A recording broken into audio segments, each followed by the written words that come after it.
Nous sommes en 1963. Lamborghini, un fabricant de tracteurs italien, crée sa première voiture suite à sa rencontre avec l'arrogant Enzo Ferrari.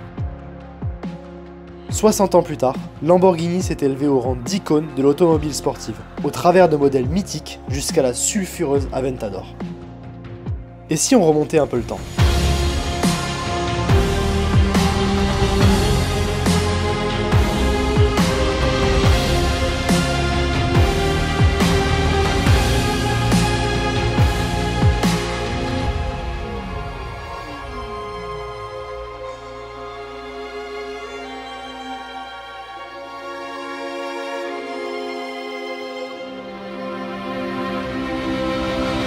Salut à toi, j'espère que tu vas bien. On se retrouve aujourd'hui pour une nouvelle vidéo. Alors aujourd'hui, on se retrouve au château d'Astros à 1 heure de Saint-Tropez environ pour un événement très spécial pour les 60 ans de Lamborghini. Déjà avant de commencer, si ce n'est pas encore fait, je te propose de t'abonner à ma chaîne pour me soutenir et pour ne rien rater de toutes mes prochaines vidéos. Je te mets juste ici mon Instagram et mon TikTok, AlexGary002. Et puis tout de suite, on part découvrir l'exposition qui se cache derrière moi. Et crois-moi, tu n'es pas au bout de tes surprises. Allez, c'est parti. Alors on commence ici à l'entrée par un enchaînement de V10 pour commencer, avec tout d'abord cette Huracan LP610. Et donc tu vas le voir, on a pas mal de versions d'Huracan. Il y a également une Gallardo. Donc tu as la LP610, la version de base, la LP640 en Performante. Ensuite on a une Gallardo, la dernière version de l'Huracan, la Technica et ses 640 chevaux en propulsion. Et tout au fond, on a une seconde Performante grise cette fois-ci, qui est très jolie. Donc on commence doucement, mais crois-moi, on va vite passer à la vitesse supérieure. En tout cas, quel bel accueil que de voir ces 5 Lamborghini alignés qui ont toutes une gueule à tomber par terre. Les supercars sont aujourd'hui les références de ce qui se fait de mieux en matière d'automobile. Mais ces voitures n'ont pas toujours existé, et il aura fallu un premier modèle pour donner vie à cette grande famille. Son nom, la Lamborghini Miura.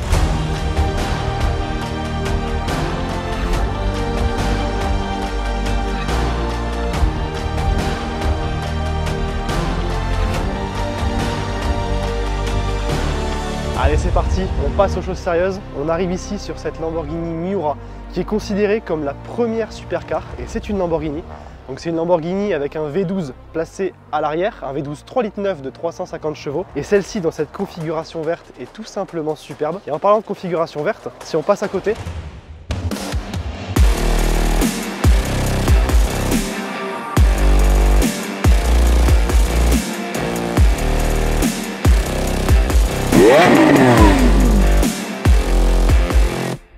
alors évidemment, mécaniquement parlant, cette Aventador SV est bien plus évoluée que la Miura.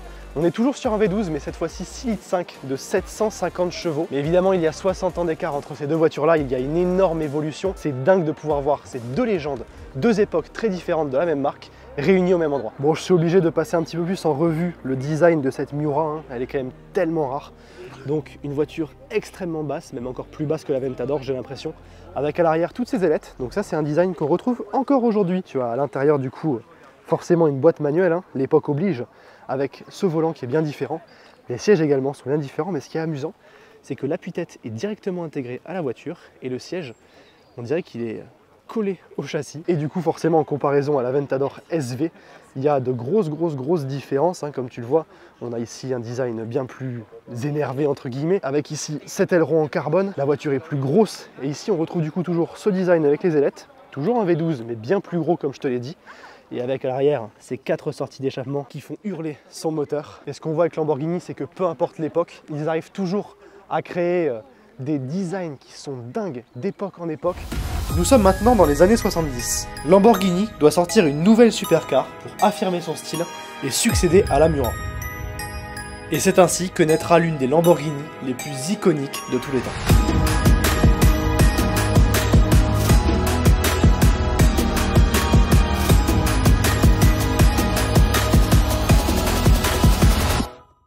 Bon, évidemment, après la Miura, on passe à une voiture très connue, la Countach. Alors, la Countach, c'est un design unique. Et quel design, franchement, on dirait un vaisseau spatial. Il faut se replacer dans le contexte dans lequel elle est sortie. Regarde un petit peu cet avant extrêmement large avec ses traits taillés à la serpe. C'est une voiture très impressionnante qui a été vue dans pas mal de films. Et celle-ci, dans cette configuration rouge, est vraiment sublime. Il lui manque juste l'aileron pour être parfaite. Alors sur la Countach, on a déjà une grosse évolution mécanique par rapport à la Miura. On est ici sur un V12 5,2 litres pour 455 chevaux. Il y a eu pas mal de versions de la Countach avec pas mal d'évolutions. Et par contre à conduire ça va être très particulier puisque la voiture est écrasée. Là on a vraiment le look vaisseau spatial, c'est peut-être celle qui a le plus ce look vaisseau spatial. Bon alors bien obligé de passer un petit peu plus en détail sur cette Countach 5000 Quattro-Valvole. Alors comme tu vois hein, l'arrière est ultra particulier avec ces 4 sorties d'échappement au centre, du coup les inscriptions Countach, et derrière se cache le moteur, le V12. Je pense d'ailleurs que c'est la seule génération où on ne le voit pas, où il n'est pas apparent. Et regarde, tout est impressionnant sur cette voiture-là. Les pneus sont littéralement énormes.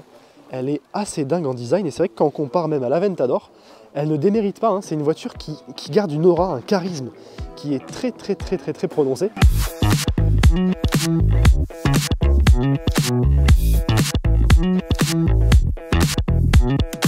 Alors, après la Countach, on arrive ici sur la Diablo. Donc une évolution encore une fois avec un V12 5,7 litres. On évolue encore en puissance, 520 chevaux. Et comme tu vois dans le design, on commence déjà à se moderniser un petit peu. Une voiture qui est encore un peu plus plate, un peu plus longue, un peu plus large. Et elle a un design très particulier cette Diablo. On aime ou on n'aime pas.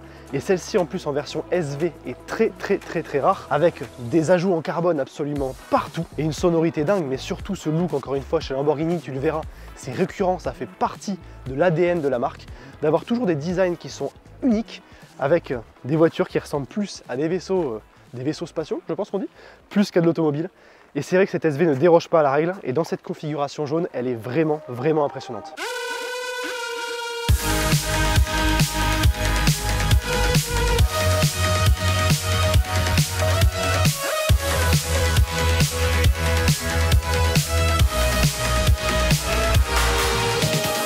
Alors après la Diablo, on passe encore à une évolution, la Murcielago. Donc là, le design Lamborghini est complètement assumé avec un vaisseau spatial encore une fois, une voiture très large, encore plus longue, encore plus posée. Et elle est très impressionnante cette Murcielago. Donc Murcielago d'ailleurs son nom ça veut dire chauve-souris. Et avec du coup un design encore une fois très particulier, des feux très plats, très écartés. Ici on va avoir des ailettes qui vont se lever une fois une certaine vitesse atteinte. On reste évidemment sur un V12 6 litres 2 de 580 chevaux. Celle-ci c'est une automatique, mais c'est la dernière version que tu peux avoir avec la boîte manuelle.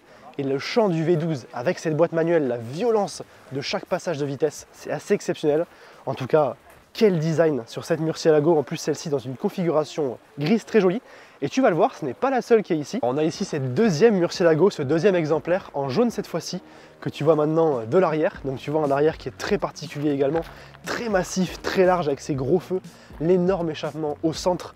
C'est une voiture ultra impressionnante et il faut l'avouer, c'est bien les configurations assez sobres sur les Lamborghini comme la grise que je t'ai montré juste avant, mais il faut avouer qu'un peu de couleur, c'est vraiment ce qui va à ces Lamborghini, du jaune, du vert, du rouge, des couleurs très flashy, très exotiques. Et celle-ci ne déroge pas à la règle, elle est très belle et c'est également une boîte automatique. Alors petite précision sur la Murcielago, c'est la dernière à avoir le V12 Bizarini. Donc le V12 Bizarini, c'est tout simplement la personne qui a créé ce moteur. Et on retrouve du coup ce V12 Bizarini depuis la Countach. Celle-ci c'est la dernière à l'avoir, il sera perdu sur l'Aventador. Mais bon, malgré tout celui de l'Aventador est quand même merveilleux. Mais celui-ci a quand même une sonorité qui est très particulière. Chez Lamborghini, chaque modèle est décliné dans une version spéciale plus extrême et plus performante. 2 lettres sont inscrites sur leur flanc pour les reconnaître, SV pour Super Veloce. Traduction, super rapide en italien. Et là voilà cette version spéciale, c'est une Murcielago SV. Alors une voiture très rare, SV chez Lamborghini en général ce sont les versions spécifiques, les versions encore plus extrêmes, comme la Diablo SV qui est juste en dessous. Celle-ci on passe sur un V12 6 litres 5 pour 670 chevaux.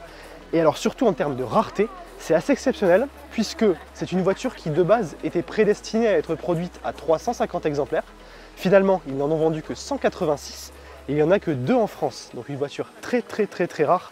Alors évidemment en termes de design on voit que c'est encore un petit peu plus extrême, on voit des sorties d'air, des appendices qui apparaissent un petit peu partout, cette immense inscription SV avec cette prise d'air sur le côté et ce gros aileron tout en carbone, c'est une seule pièce, c'est assez magnifique.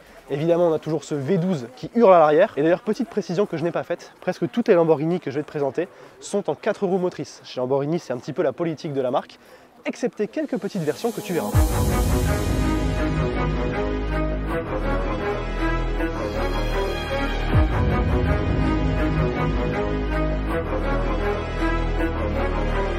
Alors on termine ce parcours au travers de l'histoire Lamborghini avec cette voiture, l'Aventador Ultimae. L'Ultimae, c'est dans son nom, c'est la dernière Aventador Et c'est la voiture qui signe la fin du V12 100% thermique. Alors elle garde toujours le V12 6 litres 5, 780 chevaux, la Lamborghini la plus puissante sur les versions de série on va dire. Et celle-ci dans une configuration qui est tout simplement superbe. Je pense que c'est ma préférée ici sur ce rassemblement avec ce bleu qui lui va à merveille. La prise d'air ici a été grandement élargie et il faut avouer qu'elle est vraiment très belle cette Ultimae. Alors après celle-ci, on passe à la Revuelto comme tu le sais certainement. On garde ce moteur mais on passe à de l'électrification. Et celle-ci c'est donc la toute dernière à avoir le champ pur du V12 atmosphérique. Et quelle voiture pour terminer cette merveilleuse série qu'on a eu la chance de pouvoir retracer dans ce beau parc. D'ailleurs dis-moi en commentaire laquelle tu auras préférée. C'était assez exceptionnel de pouvoir toutes les voir ici. Bon franchement cette Ultimae c'est un vrai coup de cœur en termes de configuration. Ce bleu lui va juste à merveille avec ses jantes grises et quelques petits détails bleus autour de la voiture et évidemment toujours autant de carbone sur celle-ci avec ce diffuseur, toutes les pièces. Sur l'Ultimae, c'est différent de la SV. Tu as du coup les sorties d'échappement ici, sur le même plan que la Evo, la Tecnica, la Performante. Donc c'est un petit peu les nouvelles sorties d'échappement chez Lamborghini. Et évidemment, tu retrouves ici son V12, le V12 6 litres 5 de 780 chevaux. Là, tu as toujours cette petite plaque, à force, tu sais à quoi elle sert. C'est l'ordre d'allumage des cylindres, des 12 cylindres. Et qu'est-ce qu'elle est impressionnante ici avec cette grande table de carbone presque. Et les sorties d'échappement paraissent assez petites en photo, mais en réalité, regarde, je pourrais y passer mon poing. Et malgré le décalage d'époque entre la Countach et l'Ultimae, comme je te le disais, on voit quand même qu'il y a toujours cette même ADN, ce même esprit entre ces deux voitures. Des voitures qui ont un design unique, qui sont très parti pris en termes justement de look. On aime ou on n'aime pas. Et en tout cas, il faut avouer qu'elles sont très impressionnantes. Cet ADN n'a jamais quitté la marque et aura forgé de véritables icônes d'époque en époque, faisant ainsi de Lamborghini l'un des fabricants automobiles les plus reconnus au monde.